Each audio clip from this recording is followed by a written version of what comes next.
तो आज जैन दिवाकर पूज्य श्री चौथमल जी महाराज साहब की जन्म जयंती है।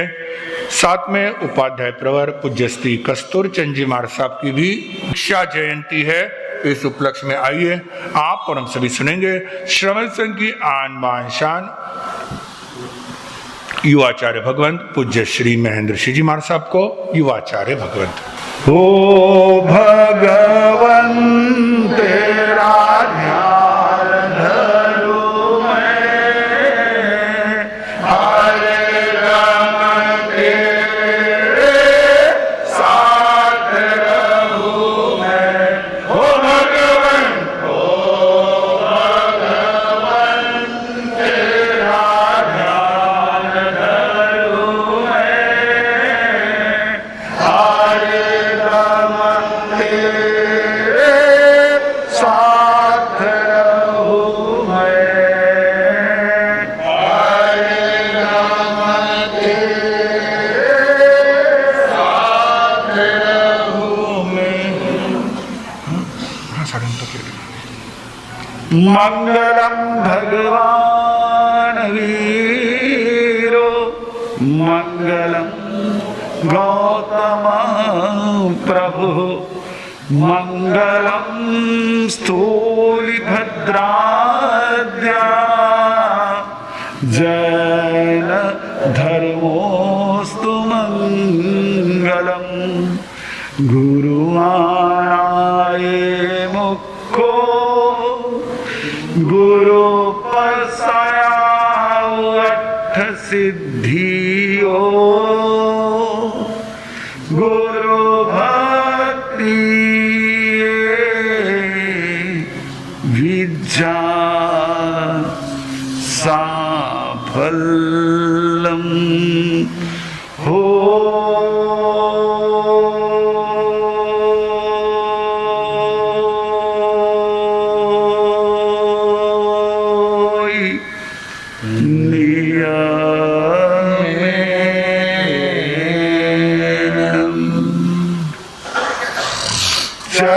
तीर्थंकर शासनपति श्रमण भगवान महावीर स्वामी, अरिहंत परमात्मा श्री सिमंदर स्वामी भगवान, परम श्रद्धेय परम उपकारी प्रातः स्मरणीय पूज्य गुरुदेव आचार्य भगवान श्री आनंद ऋषि जी महाराज साहब, जगत वल्लभ प्रसिद्ध वक्ता जैन दिवाकर परम श्रद्धेय परम आदरणीय परम वंदनीय पूज्य श्री चौथमल जी महाराज साहब, वर्तमान आचार्य सम्राट आत्मज्ञानी सदगुरुदेव परम श्रद्धेय परम वंदनीय डॉक्टर श्री शिवमुनि जी महाराज साहब आदि समस्त ऊर्जा पुरुषों महापुरुषों पूज्य वरों के पावन स्मरण चरण को वंदन नमन।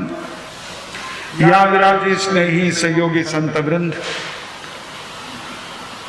धर्म प्रेमी बंधुओं माता बहनों, जिनके वचन जिनके सिद्धांत जिनकी साधना जिनके संदेश को जन जन तक पहुंचाने वाले ऐसे महापुरुष की जन्म जयंती आज इस पनवेल के प्रांगण में आप हम सभी मना रहे हैं। ऐसे परमपिता परमात्मा तीर्थंकर प्रभु की देशना जिनवाणी के प्रति आप सभी के भीतर में रही आस्था का हार्दिक अभिनंदन।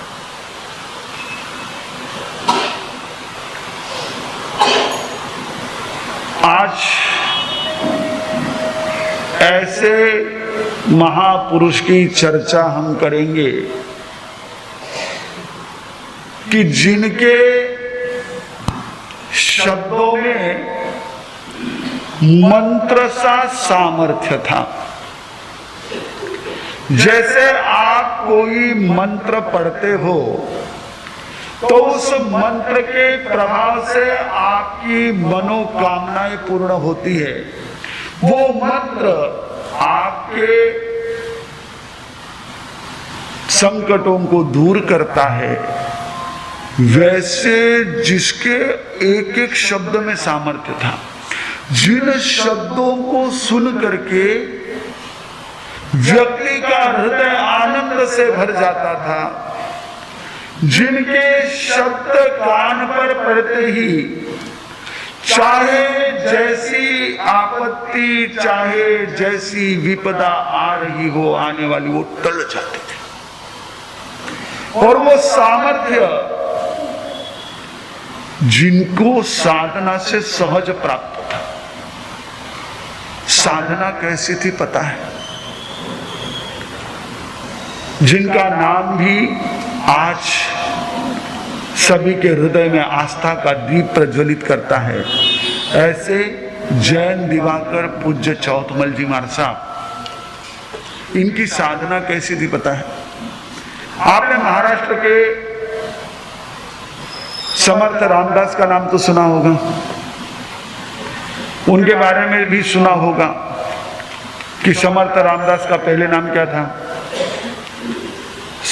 वो सन्यासी बनने से पूर्व उनका नाम क्या था?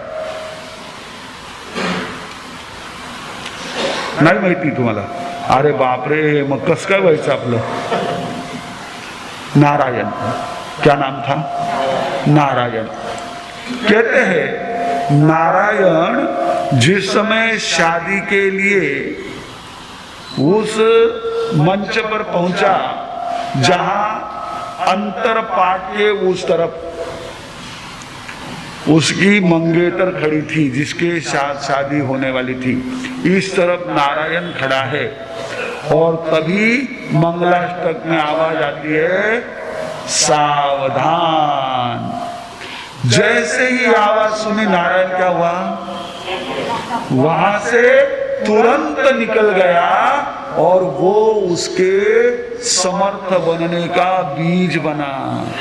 रामदास स्वामी को कोई जाने या नहीं जाने, लेकिन जय जय रघुवीर समर्थ कहते ही हर एक उनको जानने वाले, उनके बारे में जानने वाले के हृदय में एक नाम प्रकट होता है, वो रामदास समर्थ। वो समर्थ क्यों बने? क्योंकि उनकी साधना होती है। ऐसे हमारे जैन दिवाकर जी महाराज, उनको अपनी जिसके साथ फेरे हो गए थे, राजस्थान में बचपन में होते थे, लेने जाना है, और उस समय में माता जी कहती है, बेटा तू जा, अब तेरी पत्नी को तेरी गोना हो गई है, शादी हो गई है, अब उसको सोड़ाना क्यों ना थे, सोड़ाना करने उन्हें पास लेने आओ, थारो संसार चालू मैं तो चाली दीक्षा लेने, मैं दीक्षा ले रही हूँ। माँ को कहा, माँ आप क्यों दीक्षा ले रही हो? बोले बेटा अब तू फ्री हो गया, अब तेरे साथ में तेरी सहकारी आ गई, अब तेरे को संभाल लेगी, तेरा सब संसार अच्छे से चलेगा, मैं जिम्मेदारी से मुक्त हो गई, मेरी तो बहुत समय से इच्छा थी, मैं तो इस सारे बंधनों से मुक्त होना चाहती हूँ, मैं तो चली। फिर माँ आप जा रही हो, मुझे क्यों बंधन में फंसा रही हो? मैं भी दीक्षा लूंगा। गए ही नहीं, लेने गए नहीं, दीक्षा ले ली। ये साधना थी। सामने सारा रेडी है, आप तो इंतजार करके बरसों निकाल देते हो।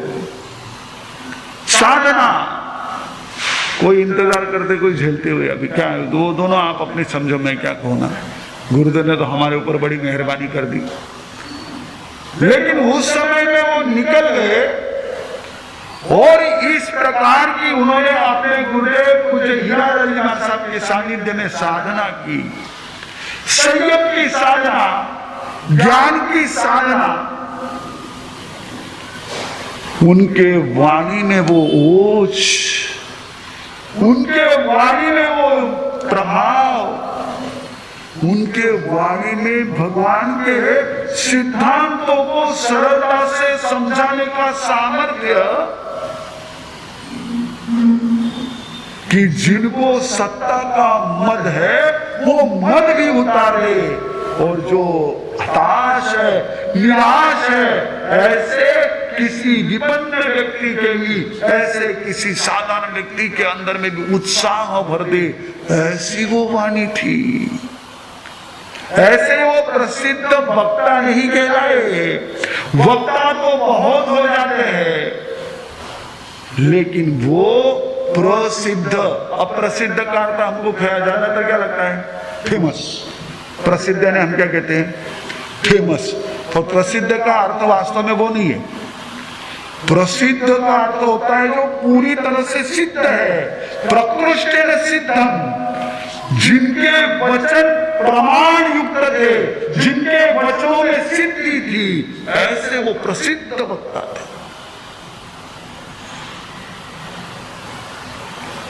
एक आपके जीवन में कोई वल्लभ होता है, आपका एक प्राणनाथ होता है, तो उसके भरोसे आप संपूर्ण जीवन निश्चिंतता से जी लेते हो। उन्होंने तो संपूर्ण संसार के प्राणियों को अभय दिया, जगत के वल्लभ बने वो। उनका वो वाणी का सामर्थ्य कि ऐसे ऐसे राजा महाराजा जो अपने क्षत्रियत्व का एक तरह से जो जोश है, अपने क्षत्रियत्व को सिद्ध करने के लिए शिकार करना, मांसाहार करना अपना हक समझते थे। जिनके वहां पर भोजन में है मांसाहार विशेष रूप से बनता था, ऐसे राजा महाराजाओं को भी उन्होंने प्रतिबोधित करके उनसे हमारी पटह लिखवाई, उनसे ऐसे फतवे, जिसको आज की भाषा में कहते हो, ऐसे उस समय में उन्होंने पत्र प्रचारित करवाए। गैजेट आजकल जैसे गवर्नमेंट का होता है, तो उनके राजाओं के जो गैजेट निकलते थे उसमें उन्होंने अहिंसा के, पशु हत्या बंदी के ऐसे आदेश निकाले उन राजा महाराजाओं ने अपने सिग्नेचर से, और बड़े खुशी खुशी, कोई दबाव नहीं, मामूली नहीं है। आप लोगों को थोड़ा सा भी हम लोगों को किसी बात के लिए प्रेरित करना हो तो 10 बार अलग अलग ढंग से कहना पड़ता है, फिर भी मानोगे कि नहीं, गारंटी नहीं। लेकिन वो महापुरुष ऐसे थे, वो वाणी में सामर्थ्य था, और इतनी मधुर और इतनी बुलंद आवाज। ये आजकल आप लोगों के सामने, हमारे सामने ये सारे माइक वगैरह लगते हैं, उस समय तो बिना स्पीकर, बिना माइक, हजारों की जनवेदिनी में उनके प्रवचन होते थे, आखिरी तक का व्यक्ति उनका प्रवचन सुनता था। उनकी आवाज भी बुलंद थी, और आप लोगों के पास उस समय मोबाइल भी नहीं थी। अब तो थोड़ा सा भी सुनने को कम आया तो तुरंत मोबाइल चालू कर देता है, नहीं कि सुनो नहीं, आगे मोबाइल देख तो बैठो। ये ऐसे तो हमारी हालत है, और वो मोबाइल के कारण आपके कान इतने कमजोर हो गए कि वो भी श्रवण शक्ति, और वो चुपचाप पूरा साइलेंट। अरे प्रवचन ऐसे होते थे, एक बार अगर वो शुरू कर दे तो क्या किसी का ध्यान इधर उधर जाए, संभव ही नहीं, असंभव। इतना उनका वो प्रवचन, क्योंकि उनके प्रवचनों में जितना सिद्धांत का आधार होता था, उतना ही बहुत ऐसे छोटे छोटे और मधुर कथानक साथ में हुआ करते थे। क्योंकि जैसे आजकल देखते हैं आप, मोटिवेशनल स्पीकर्स रहते हैं, वो खाली भाषण नहीं देते, उनके छोटे छोटे किस्से साथ में रहते हैं, कुछ ऐसी घटनाएं बताते हैं, कुछ उदाहरण देते हैं, जिससे सामने वाले को वो चीजें जल्दी समझ में आ जाए। तो उसमें दृष्टांत रहते थे, गीत रहते थे। उनका एक गीत, ऐसे कई गीत गुरुदेव ने सिखाए, पर एक गीत जो मैंने आपको कुछ पंक्तियां सुनाई थी, एक बार वापिस मैं रिकॉल करूं आपको। पाव से लेकर कटिके ताई, पहला मंजिल है सुन भाई, जिसमें है धरती का स्थान, मिला तन बंगला आलीशान, तेरे रहने को रहमान, मिला तन बंगला आलीशान। घटी से ग्रीवा तक पहचानो, इसमें एक मशीन है मानो, जिसमें पकता भोजन पान, मिला तन बंगला आलीशान, तेरे रहने को रहमान, मिला तन बंगला आलीशान। रहमान यानी राही। ग्रीवा से तीसरा मंजिल सर, इसमें बाबूजी का दफ्तर, टेलीफोन लगे दो कान, मिला तन बंगला आलीशान, तेरे रहने को रहमान, मिला तन बंगला आलीशान। मिला है तुझको ये किराए, पाकर इसको क्यों बोराए, चौथ बल कहे सुनो सुजान, मिला तन बंगला आलीशान। ये हमारा शरीर एक बंगले की तरह है। कितना सुंदर वर्णन। पहले जो मकान हुआ करते थे ना, जहां अटैच रूम की पहले सिस्टम नहीं थी, तो वहां मकान में नीचे के मंजिल पर क्या होता था, वॉशरूम हुआ करता था। मुझे जब मैं गुर्दे के साथ रहता था बचपन में, तो घरों में जाने का मौका पड़ता था, हर जगह नीचे की मंजिल पर वो व्यवस्था रहती थी। तो नीचे का मंजिल, बीच का मंजिल किचन, यहाँ सारा खाना पीना जो पकता है यहाँ पर, और तीसरे मंजिल पर कॉर्पोरेट ऑफिस, ग्रीवा से तीसरा मंजिल सर, इसमें बापूजी का दफ्तर, और फिर वो दफ्तर में ऑफिस में तो फोन तो चाहिए, अभी सेल फोन नहीं थे उस समय, तो अपना वो काला फोन हुआ करता था, ट्रिंग ट्रिंग वाला, घंटी वाला। तो वो फोन जो है, तो वो 2 फोन लगा दिए अपने को प्रकृति ने। कितना सुंदर वर्णन। और फिर भी आखिरी में सुना दिया, ये किराए पर मिला हुआ है, ये कोई परमानेंट नहीं है। जब ही हुक्म मौत का आए, बंगला खाली तुरंत कराए, आर्डर आते खाली करना पड़ता है। ऐसे ढंग से समझाते थे। अच्छा, ये तो उनका एक पहलू हुआ। उससे महत्वपूर्ण और एक पहलू, जिस समय श्रमण संघ का सादड़ी सम्मेलन हुआ, उस समय में जितने परंपरा के संत सती जी वहां एकत्रित हुए थे, उनमें सबसे ज्यादा संत उस समय 1952 में हमारे पूज्य जैन दिवाकर जी महाराज साहब की परंपरा में थे। अब ये जैन दिवाकर जी महाराज साहब ऐसे महापुरुष, उनको दिवाकर इसीलिए कहा जाता है। सूर्य होता है वो चारों ओर प्रकाश फैलाता है, दीपक होता है वो जहां जहां पर रहता है वहीं पर केवल प्रकाश फैलाता है। वो सूर्य के समान थे, हुक्म गच्छ के थे। जैसे परंपरा से कौन सा था उनका संप्रदाय, हुक्म गच्छ के थे, लेकिन पुनवानी इतनी प्रबल, ऐसा वो देदीप्यमान सूर्य कि आज उस परंपरा के संत सती जी जैन दिवाकर जी के नाम से जाने जाते। और उनके एक एक संत इतने विद्वान, इतने जबरदस्त ऐसे साहित्यकार, गीतकार, ऐसे शिष्यों के होने के बावजूद भी उस महापुरुष का देखो, सबसे बड़ी बात मैं बताऊं, वाणी में इतना प्रभाव, मानने वाले राजा महाराजा, उनके पास विकसित 65 संत थे। तब उनकी परंपरा के संत कितने थे? 65 थे। सतियां कम थी, संत ज्यादा थे। लेकिन इसके बावजूद भी हमारे पूज्य जैन दिवाकर जी महाराज साहब ने 49 के समय भी कह दिया था और 52 में भी, दोनों सम्मेलन के समय कह दिया, हमारी परंपरा यह एकता के लिए सदैव तत्पर रहेगी, हम कोई भी पद नहीं लेंगे। देखो कितनी बड़ी बात है। आज तो मेरे साथ 4 साधु आ जाए, मेरे पीछे आपके जैसे 10-20 जने खड़े हो जाए, मैं भी एक शुरू कर दूं, मैं खुद बड़ो बन जाऊं। अरे ये महापुरुष, जिनके इतने बड़े बड़े राजा महाराजा एक शब्द के ऊपर एक पांव पर तैयार रहते थे, इतने संत थे और इतने जबरदस्त संत थे, लेकिन उन्होंने कहा मुझे संघ की एकता चाहिए, मेरा स्वयं का कोई बड़प्पन नहीं चाहिए। बड़प्पन था। अरे तभी ये संघ बना हमारा, ऐसे थोड़ी बनता है। इतना बड़ा संघ बनना, इतना वर्षों तक चलना, आज भी इस प्रकार से सबसे बड़ी अपनी स्थानकवासी परंपरा का एक महत्वपूर्ण ऐसा संघ होना, ये ऐसे महापुरुषों का ही पुण्य है। उनका पुण्य हमारे साथ है। हम भाग्यशाली है कि ऐसे पूज्य जैन दिवाकर प्रसिद्ध वक्ता जगत वल्लभ चौथमल जी महाराज साहब जैसे उस महापुरुष ने इस जिन शासन को इतना चारों ओर प्रसारित किया, बहुत विचरण किया उन्होंने।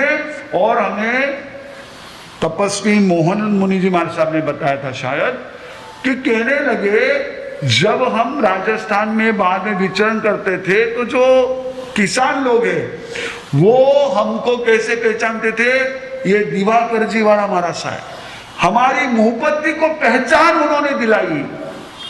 ऐसे उस महापुरुष की आज जन्म जयंती है।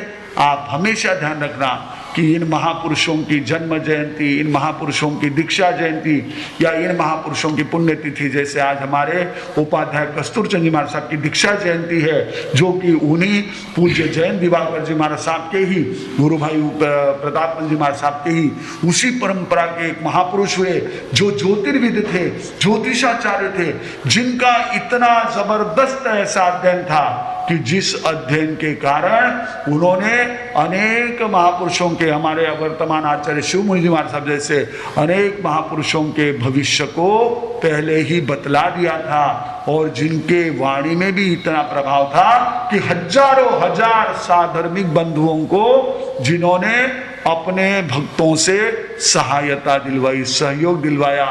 बहुत शांत मूर्ति, यानी आप एक तरफ गणेश जी की प्रतिमा देखो और एक तरफ वहां पर उपाध्याय कस्तूरचंद जी महाराज साहब जहाँ रतलाम में विराजते थे, उनकी वहां की बैठी हुई वो मूर्ति, यानी बैठी हुई वो मुद्रा मैंने देखी है, मुझे दर्शन का सौभाग्य मिला। वो मुद्रा देखो, ऐसे लगता है जैसे गणेश जी बैठे साक्षात। ऐसे वो प्रचंड, देखो गणेश जी बुद्धि के देवता है और वे भी ऐसे ही ज्ञान के देवता थे। उपाध्याय कस्तूरचंद जी महाराज साहब, उनका भी इस संघ पर बहुत उपकार रहा है, अनन्य उपकार रहा है। ऐसे महापुरुषों की जब भी जन्म जयंती, दीक्षा जयंती, पुण्यतिथि होती है तो आप ध्यान रखना, उनका स्मरण यदि हम करते हैं तो कहीं ना कहीं अप्रत्यक्ष रूप से वो ब्लेसिंग, वो आशीर्वाद हमारे साथ जुड़ते हैं, जो हमारे जीवन में जो आनंद मंगल चाहो रे मनाओ महावीर। ये आनंद मंगल की पंक्तियां उन्हीं की। ऐसे महापुरुष जिनका स्मरण हमारे जीवन में आनंद मंगल करने वाला है, आज उनके जन्म जयंती के पावन अवसर पर और उपाध्याय कस्तूरचंद जी महाराज साहब के दीक्षा जयंती के अवसर पर उनके उस पावन स्मृति को शत शत वंदन नमन। उनका आशीर्वाद, उनका यह कृपा छत्र हमारे इस संघ पर सदैव बना रहे।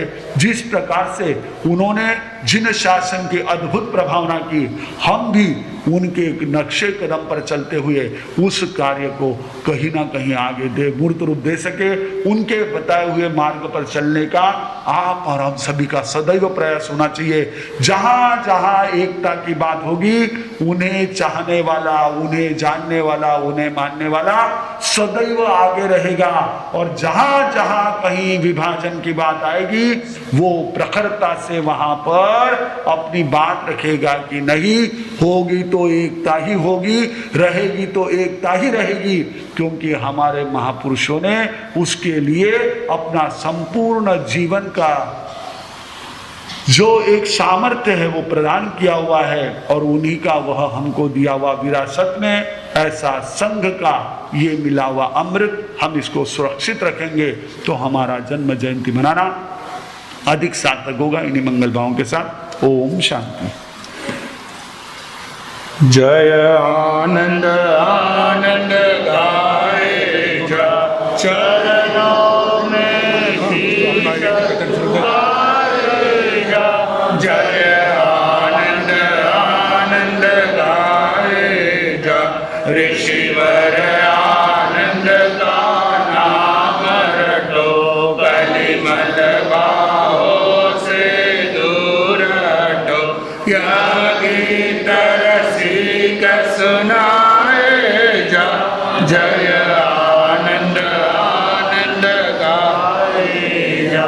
चरणों में शीश झुकाए जा, जय आनंद आनंद गाए जा।